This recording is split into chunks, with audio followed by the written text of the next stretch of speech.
Благодарам, председателке.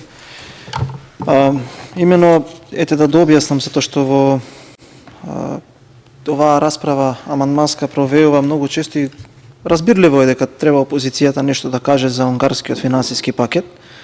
И одблиску се следи тоа, но јас сакам да објаснам неколку работи за да бидат јасни за јавноста, бидејќи не очекувам дека ќе ги убедиме во нашите аргументи, затоа што ако ги убедуваме во нашите аргументи, тогаш како што правиме во последниот период со платите, со едно со друго, не би имало што да се каже и мора нешто па и да се измисли ако е така.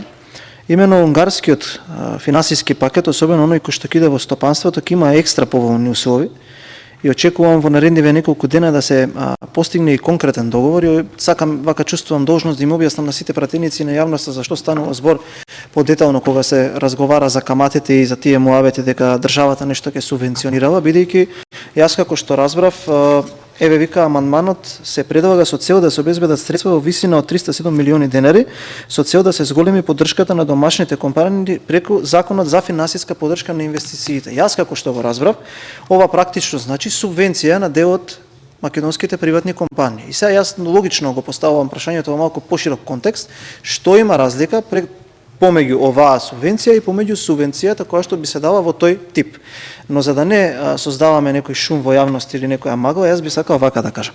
Не се работи, никогаш не се работело за тоа дека владата или Министерството за финансии ќе покрива дел од каматата. И мислам дека тука успешно се прави заобиколување на тезите, па затоа да бидам пластично разбран. Во најголемиот дел од комерцијалните кредити кои што ги издаваат банките, каматата е 4,9%. Ние велиме дека ќе ги пласираме овие пари за поддршката на домашното стопанство со истите услови какви што сме ги зеле и од Република Унгарија, а тоа е 3,25%. Што се случува со преговорите со банките? Има компании во државата што се особено солвентни и кои што не им одговара времето кое што ние го нудиме за враќање на кредитот. Можеби сметаат дека нивната инвестиција многу побрзо ќе биде вратена назад, не сакаат да имаат обврски и сакаат побрзо да ги враќаат кредитите. Затоа во неделата постигнавме договор со банките дека може исто така рокот да биде од 3 години грејс период до максимум 15 со се грејс период или 12 во случајот за да ги вратат средствата, или доколку се договорат со тој кој што е заинтересиран да го земе заемот, да бидат годините на враќање многу помалку. Тоа е една добра работа. Втората добра работа што е особено интересна за каматата. Државата нема да субвенционира и парите на граѓаните нема да идат во враќање на камати. Ние сме постигнале договор со банките, наместо 4,9%, сега да биде 3,25% и преговорите со банките во овој момент е борба за да можеме и оваа каматна стапка да ја спуштиме уште колку што е можно подоле, нормално, калкулирајќи ги тука и трошоците кои што ги имаат банките за планирање на овие средства. Што е тука интересно? Исто така во јавноста се пласираше една теза дека до сега никогаш не се случувало така. Мило ми е што пред неколку дена, ете ќе кажам слободно, претходниот министар за финансии со кого имавме добра соработка излезе на национална телевизија и кажа дека има неколку кредити кои што претходната власт ги зела, кои што директно ја субвенционира каматата. Директно ја субвенционира каматата и спомна таму една линија каде што државата учествува со директна субвенција на каматата од 1,1%.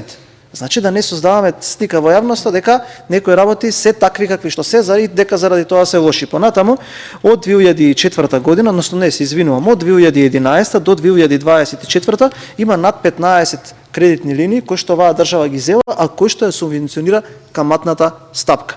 Понатаму, кога ќе го видите и диспозитивот на амандманот, мислам дека тука доаѓаме до судир на две тврдења.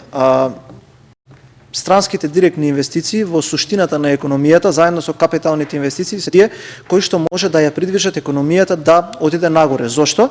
Бидејќи се работи за нови работни места, директни и индиректни, бидејќи инпутот во економијата со работните места и опфатот на фабриката се множи со индиректни. Тука има професори по економија и тоа го разбираат како теорија е многу подобро од мене.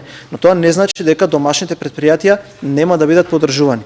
Надвор од тие 250 милиони евра кои што имаме намера да ги докапитализираме до крајот на годината, овие средства кои што сме ги вкалкулирале тука, кои што се напишани во дел од ставките на овој амандман, ќе бидат пласирани во наредната година и за тоа има поддршка. Да сумирам во една реченица, кога ќе видите ставката, односно програмата за економски развој во буџетот на владата на Република Македонија за наредната година е зголемена за 91% или за 11 милиарди денари. Благодарам.